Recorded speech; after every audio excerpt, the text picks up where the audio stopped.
जोहार, नमस्कार। Indian police act क्या है? ये कानून कब बना? इस कानून को किसने बनाया और क्यों बनाया? अगर आप एक भारतीय हैं तो इसके बारे में जानना बहुत ज़रूरी है।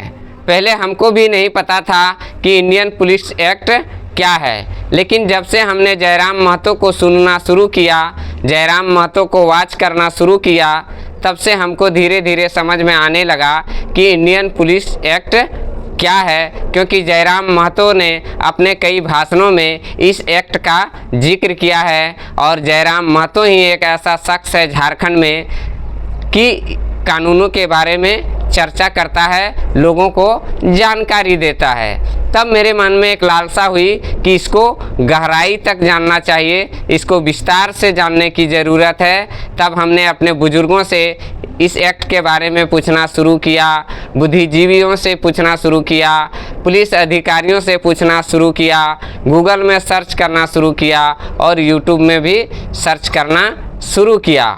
अब बड़े बुजुर्गों से जो मैंने सुना, बुद्धिजीवियों को भी सुना, पुलिस अधिकारियों के मुख से जो सुना, गूगल में जो सर्च किया और पढ़ा, यूट्यूब में जो वीडियो देखा, ये सब देखने सुनने के बाद मेरी जो समझ बनी है उसी को हम आप सबके साथ साझा कर रहे हैं। अगर जानकारी में कहीं कोई कमी रह जाए तो आप सभी दर्शकों से मेरा नम्र निवेदन होगा कि आप मेरा मार्गदर्शन ज़रूर करें।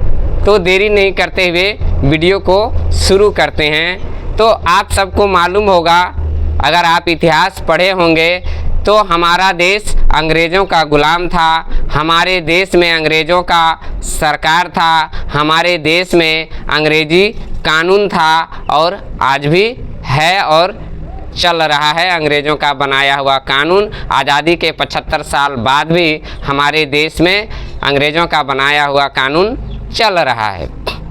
तो आप सबको पता होगा, अगर आपने इतिहास पढ़ा होगा तो, कि 1857 में विद्रोह हो गया था। मंगल पांडे, भगत सिंह, चंद्रशेखर आज़ाद, राजगुरु, सुखदेव जैसे क्रांतिकारी लोग आ गए थे और अंग्रेज़ों को लगने लगा था कि अब हम लोग भारत में टिक नहीं पाएंगे और भारत को छोड़ना पड़ेगा। तब अंग्रेज़ों का सरकार भारत में थी, तब अंग्रेज़ों ने अपने सरकार से कहा कि आप एक ऐसा कानून बनाइए जिससे इन क्रांतिकारियों को कंट्रोल किया जा सके, नियंत्रण में रखा जा सके, इसके एकता को तोड़ा जा सके। तब अंग्रेज़ों ने इंडियन पुलिस एक्ट 1861 में बनाया और अंग्रेज़ बहुत चालाक थे। कुछ हिंदुस्तानी भाइयों को ही कांस्टेबल बना दिया और उसके हाथ में डंडा पकड़ा दिया ताकि हिंदुस्तानी भाई ही हिंदुस्तानी भाई को पीटे। अंग्रेज़ बहुत चालाक थे और इस कानून के खिलाफ लाला लाजपत राय जी लाहौर में शांतिपूर्ण रैली निकाले थे।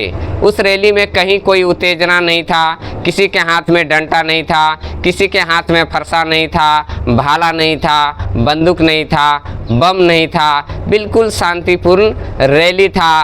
तभी अंग्रेज अधिकारी सैंडर्स आया और बिना वार्निंग और चेतावनी के लाला लाजपत राय जी के सर पे लाठी मारा।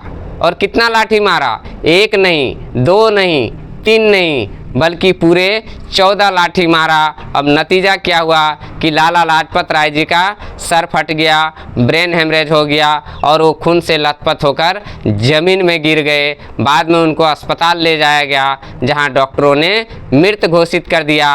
तब इस केस में भगत सिंह ने एक्शन लिया और सैंडर्स के खिलाफ FIR दर्ज करवाया। और क्योंकि अंग्रेजी का यहाँ पे शासन था, अंग्रेज़ों की सरकार थी, अंग्रेज़ों का बनाया हुआ कानून था, तो सारे कुछ अंग्रेज़ों का बनाया हुआ था। तो उच्च अधिकारियों ने, यहाँ जजों ने, सब ने मिल कर के सैंडर्स को बचा लिया और बाइज्जत बरी कर दिया। सैंडर्स को सज़ा नहीं हुआ। तब भगत सिंह और उसके साथी गुस्सा गए और संकल्प लिया कि सैंडर्स ने लाला लाजपत राय जी को जहां भेजा है वहां हम भी इसको भेजेंगे। भगत सिंह ने ये भी कहा कि इंडियन पुलिस एक्ट कानून कहती है कि आप किसी को कमर के नीचे लाठी मार सकते हैं, लेकिन आपके अधिकारी ने मेरे आदमी के सर पे लाठी मारा है और उसका मौत हुआ है तो उसको फांसी की सज़ा होनी चाहिए। लेकिन अंग्रेजी कानून व्यवस्था सब उसका था, अंग्रेज जज था, सारा कुछ पुलिस था, बड़ा अधिकारी था, अंग्रेज ही थे। तो उन लोगों ने अपने अंग्रेज अधिकारी को बचा लिया। तब भगत सिंह ने एक्शन लिया और सैंडर्स को गोली मार दिया। बाद में भगत सिंह को अरेस्ट कर लिया गया और उनको फांसी दे दिया गया।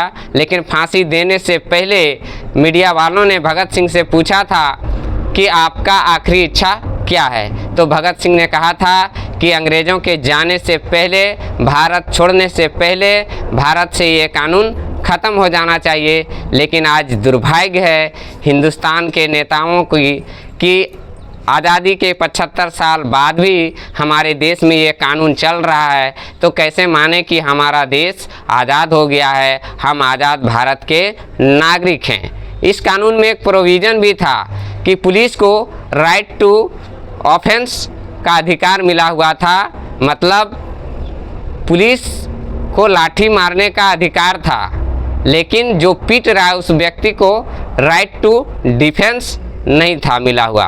मतलब पुलिस अगर आपको पीट रहा है तो आप पुलिस का डंडा नहीं पकड़ सकते हैं अपने बचाव में, और अगर आपने पकड़ लिया तो मुकदमा आपके ऊपर चलेगा। पुलिस कहेगी कि आपने सरकारी काम में बाधा डाला। तो इतना खतरनाक कानून भारत में अंग्रेज़ों ने बनाया था क्रांतिकारियों के खिलाफ, और आज आज़ादी के 75 साल बाद भी ये कानून हमारे देश में सख्ती से लागू है और चल रहा है। तो हम कैसे माने कि मेरा देश आज़ाद हो गया है। ये जानकारी आप सबको कैसी लगी? अच्छी लगी तो अपने दोस्तों के साथ शेयर कीजिए, वीडियो को लाइक कीजिए, कमेंट कीजिए और अपनी प्रतिक्रिया ज़रूर दीजिए। जय हिंद।